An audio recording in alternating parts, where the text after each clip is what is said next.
Cube Radio. Salut, c'est Charles Dran avec l'équipe dans 5 minutes. On s'intéresse aux sciences, à l'histoire et à l'actualité.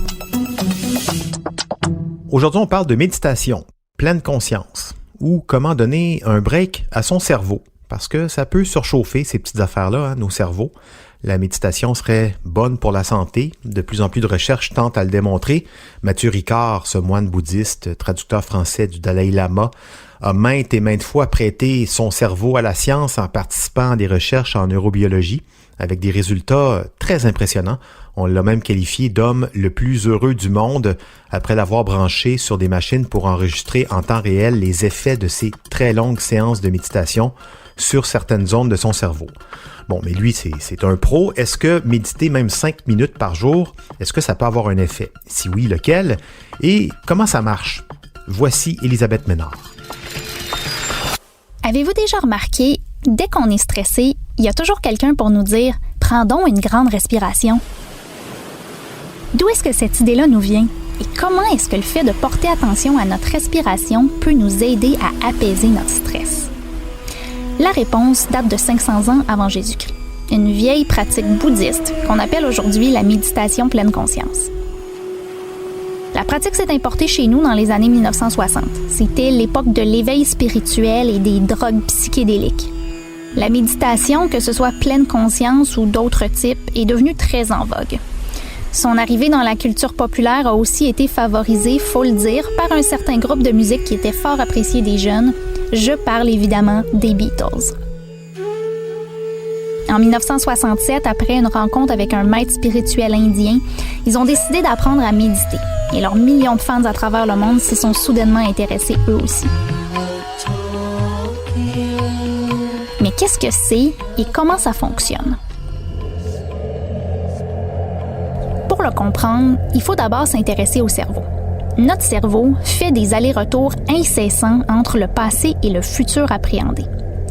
Il met en relation des morceaux de notre passé pour nous conditionner à réagir au futur qu'on appréhende. Ça nous permet d'ajuster à l'avance notre réponse à des obstacles futurs. Par exemple, si je crève un pneu de ma voiture en roulant dans un nid de poule sur la route vers le travail, je vais savoir le lendemain en empruntant le même chemin que je dois éviter le dit nid de poule. C'est pratique. Sauf que ces pensées-là sont aussi à l'origine de notre anxiété. Si la semaine dernière, je me suis fait réprimander parce que j'ai remis un dossier en retard au travail, c'est possible qu'aujourd'hui, j'appréhende de me faire réprimander à nouveau dès que j'ai un peu de retard. Et qu'est-ce qui va se passer? Est-ce que je vais rater une promotion? Est-ce que je vais perdre mon travail? On a en moyenne plus de 50 000 pensées par jour. 98% d'entre elles sont des pensées répétitives, donc qui étaient déjà présentes la veille. Et 80% sont des pensées négatives. Pour faire une analogie simple, on a tous dans notre tête un hamster qui court sans arrêt dans sa roulette. On est constamment en train de regretter des choses du passé qu'on ne peut pas changer et de s'inquiéter à propos du futur qu'on appréhende. C'est épuisant. Et c'est là que la pleine conscience entre en jeu. Parce que la pleine conscience, c'est être dans l'instant présent. C'est arrêter les allers-retours entre le passé et le futur que nous impose notre cerveau. Prendre une pause. On commence par inspirer profondément, puis expirer. On se concentre sur notre respiration. Le flot de nos pensées va sûrement s'imposer à nouveau. C'est normal. Mais plutôt que de les chasser avec colère, honte ou culpabilité, on essaie de les observer sans jugement, avec compassion, comme si on était un observateur externe. Bonjour anxiété, bonjour frustration. Et on inspire, et on expire, et on revient à l'instant présent. Prendre conscience des pensées qui nous font nous éloigner de l'instant présent, c'est prendre conscience de ce qui nous empêche d'atteindre la paix intérieure.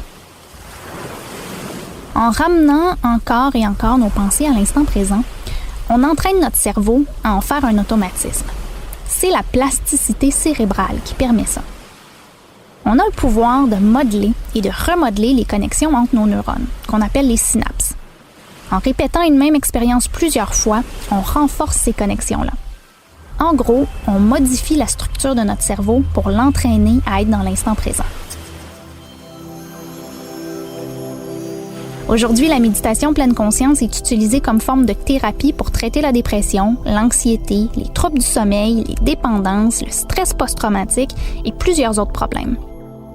Des compagnies comme Facebook et Goldman Sachs offrent des programmes de méditation à leurs employés. Des célébrités comme Oprah et Bill Gates la pratiquent.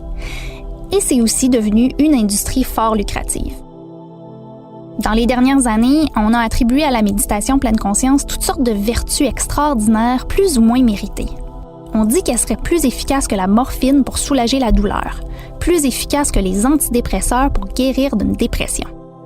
En 2014, une méta-analyse a révélé que la méditation pleine conscience pouvait soulager un peu l'anxiété, la dépression et la douleur, mais pas plus que des médicaments. Et on a trouvé peu de preuves que la pratique aiderait à guérir d'une dépendance, à en finir avec l'insomnie ou à perdre du poids, par exemple. Ce qui ne veut pas dire que c'est une supercherie.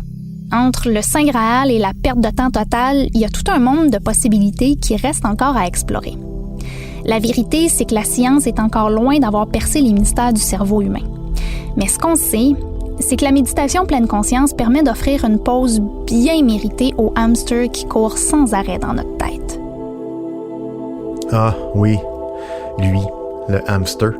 En tout cas, j'aime bien l'idée de regarder le négatif arriver puis de le saluer avec un certain détachement. Salut l'angoisse, ben oui, t'es encore là, je t'ai vu. Déjà, ça la place en position de faiblesse. Merci, Elisabeth Ménard, c'était en 5 minutes.